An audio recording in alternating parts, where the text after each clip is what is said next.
আমরা 31টি দফা দেশের মানুষের সামনে উপস্থাপন করেছি। বিএনপির লক্ষ্য এবং উদ্দেশ্য হচ্ছে দেশ এবং দেশের মানুষ।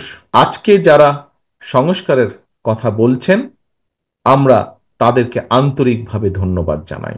আমাদের দৃঢ় বিশ্বাস ছিল যে স্বৈরাচারের পতন আর বেশি দূরে নয়। এই সংস্কারকে যদি বাস্তবায়ন করতে হয়, নির্বাচন ছাড়া আর কোনো রাস্তা নাই। আমরা মনে করি, বিএনপি বাংলাদেশ জাতীয়তাবাদী দল মনে করে যে এই 31টা বিষয় আমাদেরকে অ্যাড্রেস করা উচিত। অর্থাৎ আগামী দিনে যদি আমরা ইনশাআল্লাহ আল্লাহর রহমতে দেশের মানুষের সমর্থনে সরকার গঠন করতে সক্ষম হই, তাহলে আমরা এই 31টি বিষয়ের প্রতি মনোযোগ দিব।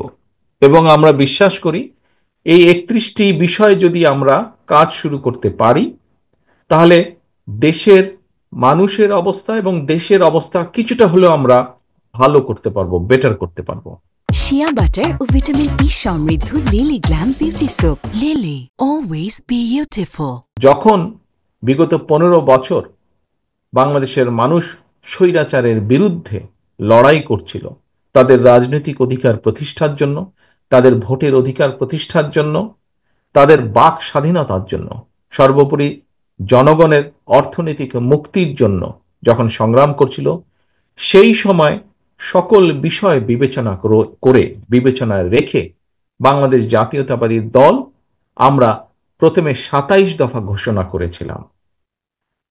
তার পরবর্তীতে বিভিন্ন রাজনৈতিক দল যাদেরকে সাথে নিয়ে বিএনপি, যারা বিএনপির সাথে অথবা বিএনপি যাদেরকে সাথে নিয়ে স্বৈরাচার বিরোধী আন্দোলনে নেতৃত্ব দিচ্ছিল, স্বৈরাচার বিরোধী আন্দোলনে মাঠে ছিল, তাদেরকে সাথে নিয়ে আমরা 31 দফা পরবর্তীতে ঘোষণা করি। এবং এই 31 দফা সংস্কার কর্মসূচি বলেন বা দেশ উন্নয়ন কর্মসূচি বলেন, যেভাবেই আমরা বলি না কেন, এটি আমরা এমন এক সময় দিয়েছিলাম, এমন এক সময় জাতির সামনে আমরা উপস্থাপন করেছিলাম আজ থেকে 2-2.5 বছর আগে, যখন বর্তমানে অনেক মানুষকে আমরা দেখছি যারা সংস্কার সংস্কার করছেন, প্রতিদিন প্রতিনিয়ত সংস্কারের কথা বলছেন। সেই সময় এই মানুষগুলোর মুখে সেই স্বৈরাচারের বিরুদ্ধে সাহস করে দাঁড়িয়ে কোনো সংস্কারের কথা আমরা বলতে শুনিনি। তখন কিন্তু শুধু বিএনপি বলেছিল, বিএনপির নেতাকর্মীরাই বলেছিল সংস্কারের কথা। ঠিক একইভাবে বাংলাদেশের ভবিষ্যৎ প্রজন্ম, শিশু যারা আছে, তাদের জন্য শিক্ষার ব্যবস্থাকে সহজ করতে হবে।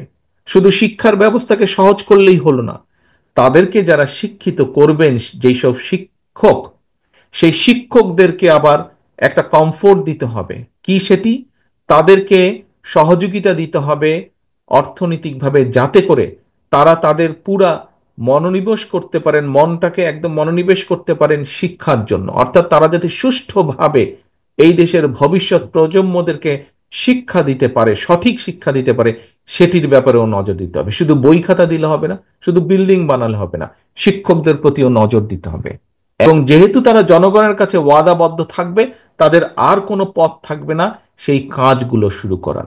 কিন্তু যদি সংস্কার সংস্কার করে আমরা এই আলোচনা দীর্ঘ থেকে দীর্ঘায়িত করতে থাকি, দীর্ঘতর করতে থাকি, তাহলে কিন্তু স্বৈরাচার, যেই স্বৈরাচারকে বাংলাদেশের মানুষ, সকল মানুষ, দল মত নির্বিশেষে, শ্রেণী পেশা নির্বিশেষে সকল মানুষ একত্রিত হয়ে এই দেশ থেকে বিতাড়িত করে দিয়েছে, যদি নির্বাচন প্রক্রিয়া দেরি হয়, যদি সংস্কার সংস্কার আলাপ আলোচনা দীর্ঘায়িত হয়, তাহলে সেই স্বৈরাচার সুযোগ পেয়ে যাবে আবার দেশের মানুষের কাঁধে চেপে বসার। কাজেই যে সকল বিজ্ঞ ব্যক্তিবর্গ, সমাজের বিজ্ঞ ব্যক্তিবর্গ, সম্মানিত ব্যক্তিবর্গ যারা সংস্কারের কথা বলছেন, আপনাদের সকলের কাছে রাজনৈতিক দলের অবস্থান থেকে আপনাদের কাছে আহ্বান জানিয়ে বলতে চাই, সংস্কার সংস্কার বক্তব্য রেখে দয়া করে এই আলাপ দীর্ঘায়িত করবেন না। কারণ আপনারা আলাপ যত দীর্ঘায়িত করবেন, দেশ তত বেশি সংকটের মুখে পড়বে। আপনারা সংস্কার আলাপ যত দীর্ঘায়িত করবেন, দেশে তত ষড়যন্ত্রকারীরা ষড়যন্ত্র করার সুযোগ পাবে।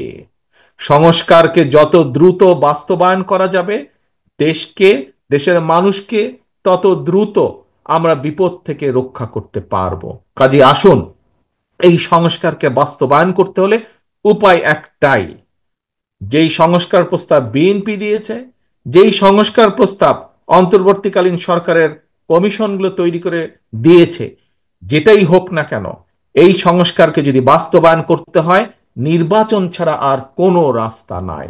একটি পথ, নির্বাচন, জনগণের নির্বাচন এবং জনগণের নির্বাচন।